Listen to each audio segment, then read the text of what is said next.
Di awal film diperlihatkan seorang pemuda bernama Youngji. Ia adalah seorang mahasiswa yang baru tiba di kota itu.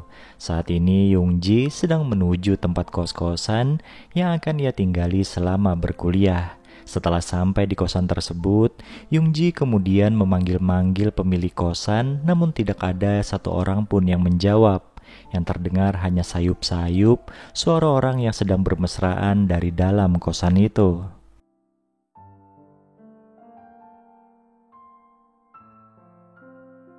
Karena penasaran, Youngji pun langsung menengok ke dalam dan melihat ada ibu-ibu sedang bermesraan dengan seorang pemuda. Setelah selesai melakukan hal itu, ibu-ibu tadi kemudian menyapa Youngji.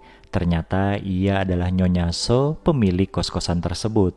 Sedangkan pemuda yang bermesraan dengannya tadi adalah Yung Song.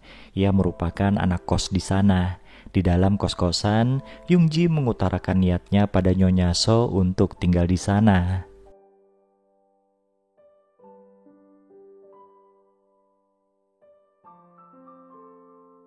Nah, berhubung di tempatnya masih ada kamar kosong, Nyonya So pun menerima Youngji dengan senang hati. Dan beberapa menit kemudian, Youngji sudah berada di kamarnya untuk beristirahat. Keesokan paginya saat Youngji sedang tidur, tiba-tiba Nyonya So masuk ke dalam kamarnya. Youngji yang terbangun pun panik karena saat itu terongnya sedang berdiri tegak. Ternyata tujuan Nyonya So ke kamar itu adalah untuk membangunkan Youngji yang akan berangkat kuliah.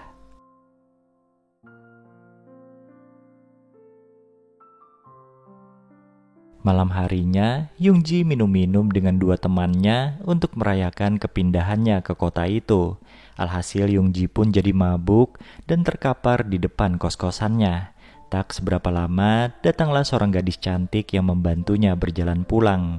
Ternyata gadis itu adalah Soyoung, anak dari Nyonya So. Sesampainya di kamar, Youngji terkejut karena Soyoung tiba-tiba ingin melepaskan pakaiannya. Berhubung Youngji menolak, Soyoung pun langsung bergegas pergi dari kamar itu.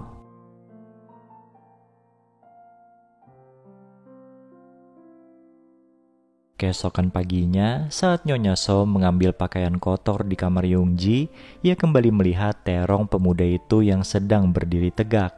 Nyonya So pun hanya tersenyum geli melihat sikap canggung Youngji. Malam itu Youngji kembali minum-minum dengan seorang temannya. Di sana ia menceritakan tentang kejadian terong tadi pagi. Nah, berhubung Nyonya So tidak memberikan respon negatif, sang teman pun menyimpulkan kalau wanita itu sebenarnya tertarik pada Youngji. Suatu pagi, ketika Youngji ingin berangkat kuliah, tiba-tiba Soyoung menghampirinya dan berkata kalau hari itu ia sedang berulang tahun. Soyoung bermaksud ingin mengajak Youngji jalan-jalan.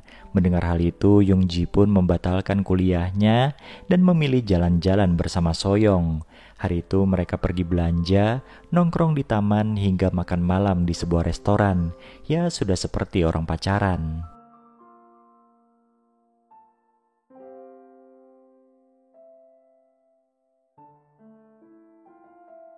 Saat perjalanan pulang bersama Soyoung, Youngji melihat ada seorang wanita yang sedang berdiri di depan pintu kos-kosan. Ternyata itu adalah Sunhee, pacar Youngji dari kampung halaman. Keberadaan Sunhee di sana tentu saja untuk menemui Youngji. Melihat hal itu, Soyoung sontak kecewa dan bergegas masuk ke dalam rumah.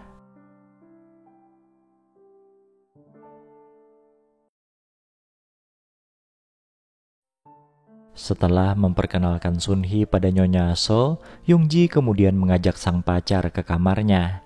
Anehnya Nyonya So nampak tidak suka dengan situasi tersebut. Dan tidak lama kemudian, Nyonya So tiba-tiba masuk ke kamarnya Youngji dengan membawa pakaian bersih. Tanpa meminta persetujuan Youngji, Nyonya So mengajak Sunhee untuk tidur di kamarnya saja.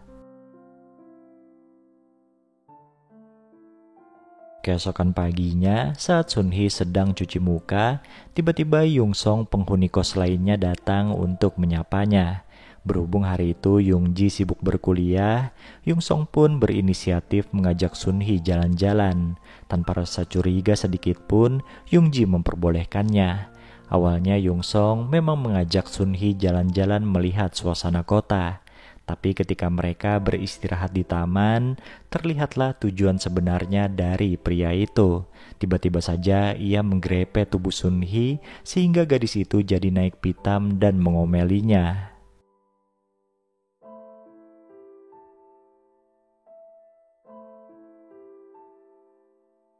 Merasa jika kota bukanlah tempat yang aman untuk dirinya, Sun Hee pun memutuskan untuk pulang ke kampung halaman tanpa memberitahu Yung Ji.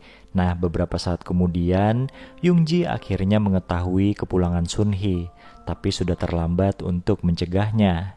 Ketika suasana hati Yung Ji sedang tidak karuan seperti itu, tiba-tiba Nyonya So datang ke kamarnya dengan membawa cemilan. Karena terbawa suasana, dua orang itu pun akhirnya melakukan hubungan layaknya suami istri.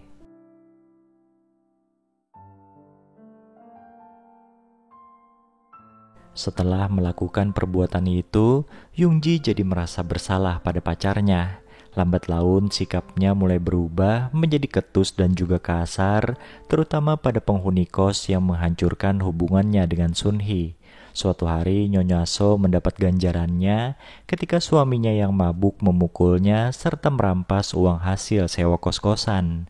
Sambil minum-minum, Nyonya So dan Yung Ji meratapi nasib mereka yang menyedihkan.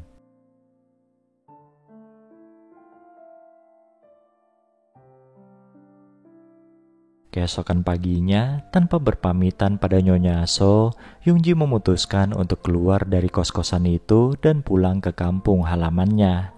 Setibanya di sana, ia langsung menemui Sun Hee. Setelah memeluk gadis itu, Yung Ji mengucapkan permintaan maaf. Dengan sula senyum, Sun Hee menerima maaf tersebut dan film ini pun selesai.